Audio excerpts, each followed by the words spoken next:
Hello guys, good morning. তোমরা কেমন আছো? আশা করি ভালো আছো। অ্যান্ড আমি অনেক ভালো আছি। আমার ছোট্ট একটা মিনি ব্লগে তোমাদের সবাইকে ওয়েলকাম। অ্যান্ড আমার ড্রেস দেখে তোমরা বুঝতেই পারছো যে আমি স্কুলে যাচ্ছি।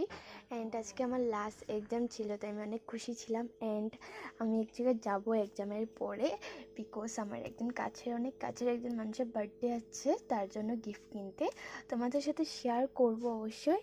অ্যান্ড এখন আমি স্কুলে যাচ্ছি।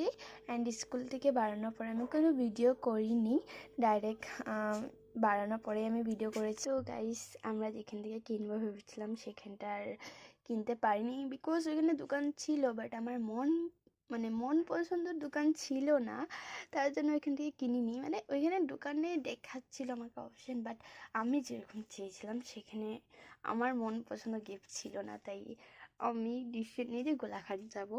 অ্যান্ড আমি তো অনেক সিরিয়াস ছিলাম, আমার অনেক ভয় লাগছিল। অ্যান্ড দাদাকে বলার পর দাদা একবার না বলেছিল, বাট আমার দাদা অনেক সাপোর্টেড, জানো তো। তো আমার দাদা বললো ঠিক আছে চলো, পরেরটা পরে দেখা যাবে। অ্যান্ড আমি ভাবছিলাম, আমি যখন একবার ভেবেছি আমি গিফট দেবো তো দেবোই, আমি সেই আমার মন মতো হতে হবে, আমি সেরকমই গিফট দেবো। তো আমার তো অনেক ভয় লাগছিল, আর যাওয়ার সময় অনেক সুন্দর সুন্দর ভিউ দেখছিলাম। অ্যান্ড তো ভয়কে একটু দূরে রেখে অনেক সাহস করে বললাম যে চলো, কিচ্ছু হবে না, যেতে হবে, আমাদের গিফটটা কিনতে হবে, তাই না? আমি একবার ডিসিশন নিয়ে নিয়েছি, তো সেটাই। কিন্তু 1 মিনিটের জন্য মনে হচ্ছিল যে মা আর বাবা তারা জানে না, আমাকে বকা দেবে, কি হবে ঘরে যাওয়ার পর। অ্যান্ড ঘরে যেতেও আমাদের অনেক দেরি হয়েছিল, 4:30টার মতো বেজে গেছিলো।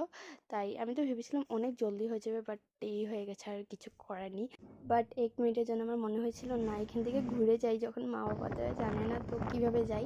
অ্যান্ড এইসব ভাবতে ভাবতে তো গোলাঘাট চলে এসেছি। অ্যান্ড তোমরা জায়গাটা দেখে বুঝতেই পারছো যে কোথায় এসেছি, গিয়ে গিফট নেব। অ্যান্ড আমাদের গিফট নেওয়া হয়ে গেছে, আমরা এখন ঘুরে যাচ্ছি, বিকজ অনেক তাড়াতাড়ি যেতে হবে।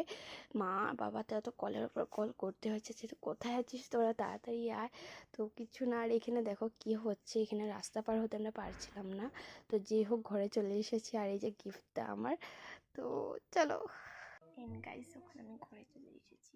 মাকে আমি বলে দিয়েছি, মা আমাকে কিচ্ছু বলেনি, বাট বাবা জানে না, বাবা জানলে তো অনেক বকা দেবে, তো বাবাকে বলিনি, আমি অনেক আস্তে করে বলছি। বাবা অনেক আমার উপরে রেগে আছে তার জন্য। তো তোমরা গেস করবে, আই থিঙ্ক তোমরা গেস করতে পেরেছো যে এটার ভিতরে কী আছে। অ্যান্ড আর আমার সেই ফেভারিট পার্সনটা কে, কাকে দেবো, তোমরা গেস করে অবশ্যই কমেন্ট করবে। অ্যান্ড সেই আমার ফেভারিট পার্সনটাকে দেখার জন্য আমার এই চ্যানেলটাকে সাবস্ক্রাইব করে দিতে হবে, যেন কি নেক্সট ভিডিও তোমরা অনেক তাড়াতাড়ি পেয়ে যাও। অ্যান্ড লাইক কমেন্ট শেয়ার করতে ভুলো না। বাবা।